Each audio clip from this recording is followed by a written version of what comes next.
तो स्वागत अभिनंदन एक बार फिर से आप सभी का मेरे चैनल पर। मैं आपका दोस्त राजेश शर्मा मुखातिब हूँ एक बार फिर से आपके सामने मुंशी प्रेमचंद की एक और खूबसूरत सी कहानी गुल्ली डंडा लेकर के। तो आइए सुनते हैं इस कहानी को। हमारे अंग्रेजी दोस्त माने या न माने, मैं तो यही कहूँगा कि गुल्ली डंडा सब खेलों का राजा है। अब भी कभी लड़कों को गुल्ली डंडा खेलते देखता हूँ तो जी लोट पोट हो जाता है कि इनके साथ जाकर खेलने लगूँ। न लॉन की ज़रूरत, न कोर्ट की, न नेट की, न थापी की। मज़े से किसी पेड़ से एक टहनी काट ली, गुल्ली बना ली और दो आदमी भी आ जाए तो खेल शुरू हो गया। विलायती खेलों में सबसे बड़ा ऐब ये है कि उसके सामान महंगे होते हैं। जब तक कम से कम 1 सैकड़ा न खर्च कीजिए, खिलाड़ियों में शुमार ही नहीं हो पाता। यहाँ गुल्ली डंडा है कि बिना हड़ फिटकरी के चोखा रंग देता है। पर हम अंग्रेज़ी चीज़ों के पीछे ऐसे दीवाने हो रहे हैं कि अपनी सभी चीज़ों से अरुचि हो गई। स्कूलों में हर एक लड़के से 3-4 रुपये सालाना केवल खेलने की फीस ली जाती है। किसी को ये नहीं सूझता कि भारतीय खेल खिलाएं जो बिना दाम कौड़ी के खेले जाते हैं। अंग्रेज़ी खेल उनके लिए हैं जिनके पास धन है। गरीब लड़कों के सिर क्यों यह व्यसन मटते हो? ठीक है, गुल्ली से आँख फूट जाने का भय रहता है, तो क्या क्रिकेट से सिर फूट जाने, तिल्ली फट जाने, टांग टूट जाने का भय नहीं रहता? अगर हमारे माथे में गुल्ली का दाग आज तक बना हुआ है तो हमारे कई दोस्त ऐसे भी हैं जो थापी को बैसाखी से बदल बैठे।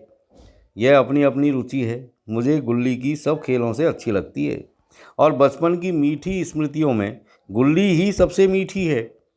वह प्रातःकाल घर से निकल जाना, वह पेड़ पर चढ़कर टहनियाँ काटना और गुल्ली डंडे बनाना, वह उत्साह, वह खिलाड़ियों के जमघट, वह पदना और पदाना, वह लड़ाई झगड़े, वह सरल स्वभाव जिससे छूत अछूत अमीर गरीब का बिल्कुल भेद नहीं रहता था, जिसमें अमीराना चौंचलों की, प्रदर्शन की, अभिमान की गुंजाइश ही नहीं थी। यह उसी वक्त भूलेगा जब जब घरवाले बिगड़ रहे हैं, पिताजी चौके पर बैठे बेग से रोटियों पर अपना क्रोध उतार रहे हैं, अम्मा की दौड़ केवल द्वार तक है, लेकिन उनकी विचारधारा में मेरा अंधकार में भविष्य टूटी हुई नौका की तरह डगमगा रहा है और मैं हूँ कि पदाने में मस्त हूँ। न नहाने की सुध है न खाने की। गुल्ली है तो जरा सी, पर उसमें दुनिया भर की मिठाइयों की मिठास और तमाशों का आनंद भरा हुआ है। मेरे हमजोलियों में एक लड़का गया नाम का था, मुझसे 2-3 साल बड़ा होगा, दुबला, बंदरों की सी लंबी लंबी पतली पतली उंगलियां, बंदरों की सी चपलता, वही झल्लाट। गुल्ली कैसी ही हो, पर इस तरह लपकता था जैसे छिपकली कीड़ों पर लपकती है। मालूम नहीं उसके माँ बाप थे या नहीं, कहाँ रहता था, क्या खाता था, पर था हमारे गुल्ली क्लब का चैंपियन। जिसकी तरफ वह आ जाए उसकी जीत निश्चित थी। हम सब उसे दूर से आते देख उसको दौड़कर स्वागत करते थे और अपना गोइया बना लेते थे। एक दिन मैं और गया दो ही खेल रहे थे। वह पदा रहा था, मैं पद रहा था। मगर कुछ विचित्र बात है कि पदाने में हम दिन भर मस्त रह सकते हैं, पदना 1 मिनट का भी अखरता है। मैंने गला छुड़ाने के लिए सब चालें चली जो ऐसे अवसर पर शास्त्र विहित न होने पर भी क्षम्य है, लेकिन गया अपना दाव लिए बगैर मेरा पिंड नहीं छोड़ने वाला था। मैं घर की ओर भागा, अनुनय विनय का कोई असर नहीं हुआ था। गया ने मुझे दौड़कर पकड़ लिया और डंडा तानकर बोला, मेरा दाव देकर जाओ। पदाया तो बड़े बहादुर बन के, पदने के बेर क्यों भागे जाते हो? तुम दिन भर पदाओ तो मैं दिन भर पदता रहूं? हाँ, तुम्हें दिन भर पदना पड़ेगा। न खाऊं, न खाने जाऊं, न पीने जाऊं। हाँ, मेरा दाव दिए बिना कहीं नहीं जा सकते। मैं तुम्हारा गुलाम हूँ। हाँ, मेरे गुलाम हो। मैं घर जाता हूँ, देखूँ मेरा क्या कर लेते हो। घर कैसे जाओगे? कोई दिल्ली की है, दाव दिया है, दाव लेंगे। अच्छा, कल मैंने अमरूद खिलाया था, वह लौटा दो। वह तो पेट में चला गया। निकालो पेट से। तुमने क्यों खाया मेरा अमरूद? अमरूद तुमने दिया तब मैंने खाया। मैं तुमसे मांगने नहीं गया था। जब तक मेरा अमरूद नहीं दोगे मैं दाम नहीं दूंगा। मैं समझता था न्याय मेरी ओर है, आखिर मैंने किसी स्वार्थ से ही उसे अमरूद खिलाया होगा। कौन निस्वार्थ किसी के साथ सलूक करता है? भिक्षा तक तो स्वार्थ के लिए देते हैं। जब गया ने अमरूद खाया तो फिर उसे मुझसे दाव लेने का क्या अधिकार है? रिश्वत देकर तो लोग खून पचा जाते हैं। यह मेरा अमरूद हो, यूं ही हजम कर जाएगा। अमरूद पैसे के 5 वाले थे, जो गया के बाप को भी नसीब नहीं होंगे। यह सरासर अन्याय था। गया ने मुझे अपनी ओर खींचते हुए कहा, मेरा दाव देकर जाओ, अमरूद अमरूद मैं नहीं जानता। मुझे न्याय का बल था, वह अन्याय पर डटा हुआ था। मैं हाथ छुड़ाकर भागना चाहता था, वह मुझे जाने नहीं देता। मैंने उसे गाली दी, उसने उससे कड़ी गाली दी, और गाली ही नहीं एक चांटा जमा दिया। मैंने उसे दांत से काट लिया, उसने मेरी पीठ पर डंडा जमा दिया। मैं रोने लगा। गया मेरे इस अस्त्र का मुकाबला नहीं कर सका। मैंने तुरंत आंसू पोंछ डाले, डंडे की चोट भूल गया और हंसता हुआ घर जा पहुंचा। मैं थानेदार का लड़का एक नीच जात के लौंडे के हाथों पिट गया। यह मुझे उस समय भी अपमानजनक मालूम हुआ, लेकिन घर में किसी से शिकायत नहीं की। उन्हीं दिनों पिताजी का वहाँ से तबादला हो गया। नई दुनिया देखने की खुशी में ऐसा फूला कि अपने हमजोलियों से बिछुड़ जाने का बिल्कुल दुख नहीं हुआ।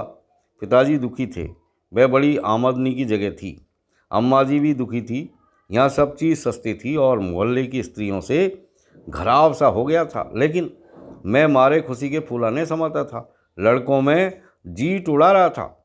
वहाँ ऐसे घर थोड़े ही होते हैं, ऐसे ऐसे ऊंचे घर हैं कि आसमान से बात करते हैं। वहाँ के अंग्रेजी स्कूल में कोई मास्टर लड़कों को पीटे तो उसे जेल हो जाए। मेरे मित्रों की फैली हुई आंखें और चकित मुद्रा बतला रही थी कि मैं उनकी निगाह में कितना स्पर्धा हो रही थी। मानो कह रहे थे, तुम भगवान हो भाई, जाओ, हमें तो इसी ऊजड़ ग्राम में जीना है और मरना भी। 20 साल गुजर गए। मैंने इंजीनियरिंग पास की और उसी ज़िले का दौरा करता हुआ उसी कस्बे में पहुंचा और डाक बंगले में ठहरा। उस स्थान को देखते ही इतनी मधुर बाल स्मृतियाँ हृदय में जाग उठी कि मैंने छड़ी उठाई और कस्बे की सैर करने निकला।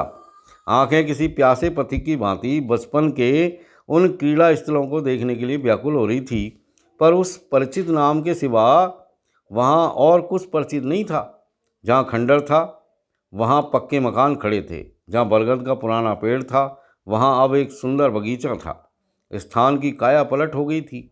अगर उसके नाम और स्थिति का ज्ञान नहीं होता तो मैं उसे पहचान भी नहीं सकता। बचपन की संचित और अमर स्मृतियाँ बाहें खोले अपने उन पुराने मित्रों से गले मिलने को अधीर हो रही थी, मगर वह दुनिया बदल गई थी। ऐसा जी होता था कि उस धरती से लिपट कर रोऊं और कहूं, तुम मुझे भूल गई, मैं तो अब भी तुम्हारा वही रूप देखना चाहता हूँ। सहसा एक खुली जगह में मैंने 2-3 लड़कों को गुल्ली डंडा खेलते देखा। एक क्षण के लिए मैं अपने आप को बिल्कुल भूल गया कि मैं एक ऊंचा अफसर हूँ, साहबी ठाठ में, रौब और अधिकार के आवरण में। जाकर एक लड़के से पूछा, क्यों बेटे, यहाँ कोई गया नाम का आदमी रहता है? एक लड़के ने गुल्ली डंडा समेटकर सेमेरे सर में कहा, कौन गया? गया? मैंने यूं ही कहा, हाँ हाँ वही। गया नाम का कोई आदमी है तो? शायद वही हो। हाँ है तो, जरा उसे बुला सकते हो? लड़का दौड़ता हुआ गया और एक क्षण में एक 5 हाथ काले देव को साथ ले आता दिखाई दिया। मैं दूर से ही पहचान गया। उसकी ओर लपकना चाहता था कि उसके गले लिपट जाऊं, पर कुछ सोचकर रह गया। बोला, कहो गया, मुझे पहचानते हो? गया ने झुककर सलाम किया। हाँ मालिक, भला पहचानूंगा क्यों नहीं। आप मज़े में हो? बहुत मज़े में। तुम अपनी कहो। डिप्टी साहब का साइस हूँ। मतई, मोहन, दुर्गा सब कहाँ हैं, कुछ खबर है?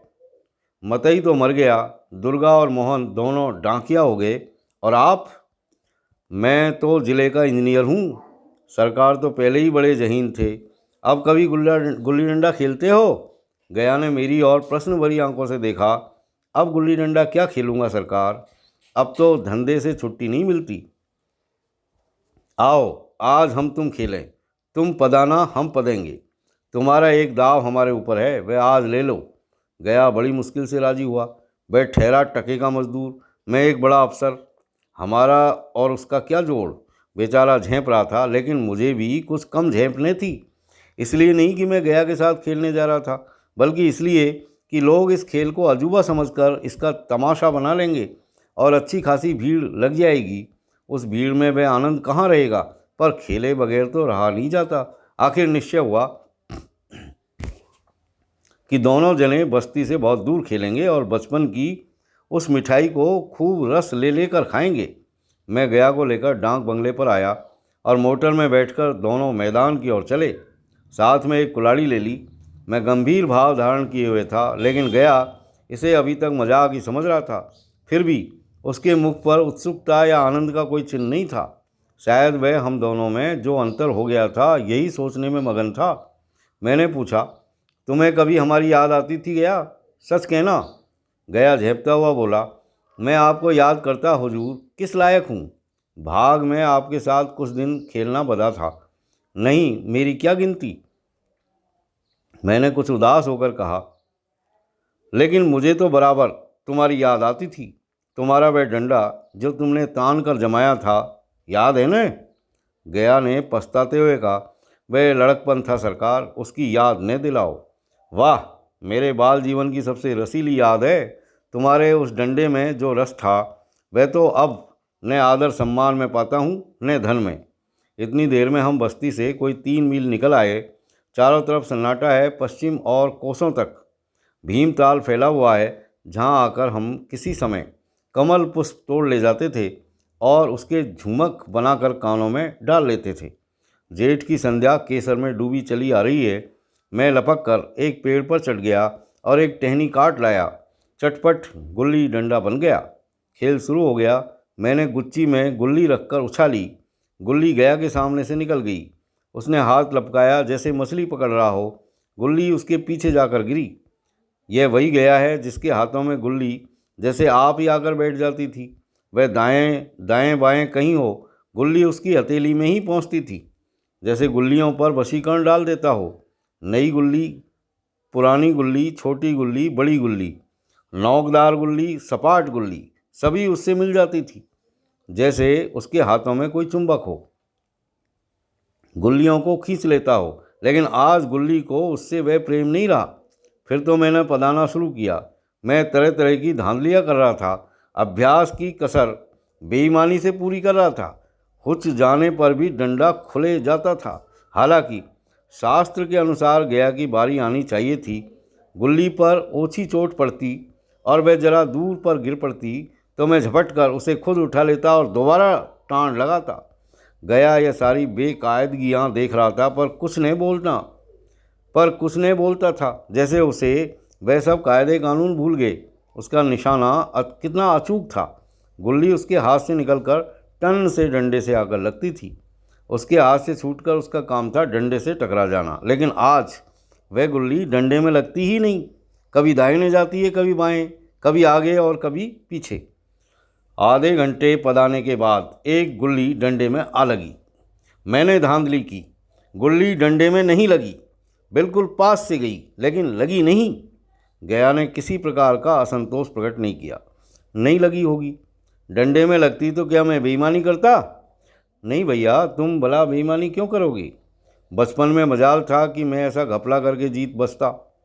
यही गया गर्दन पर चढ़ बैठता, लेकिन आज मैं उसे कितनी आसानी से धोखा दिए चला जाता था। गधा है, सारी बातें भूल गया। सहसा गुल्ली फिर डंडे से लगी और इतनी जोर से लगी जैसे बंदूक छूटी हो। इस प्रमाण के सामने अब किसी तरह की धांधली करने का साहस मुझे इस वक्त भी न हो सका। लेकिन क्यों न एक बार सबको झूठ बताने की चेष्टा करूं? मेरा हर्ज ही क्या है? मान गया तो वाह, नहीं 2-4 हाथ पदना ही तो पड़ेगा। अंधेरे का बहाना करके जल्दी से छुड़ा लूँगा, फिर कौन दाव देने आता है। गया ने विजय के उल्लास में कहा, लग गई, टन से बोली। मैंने अनजान बनने की चेष्टा करके कहा, तुमने लगते देखा?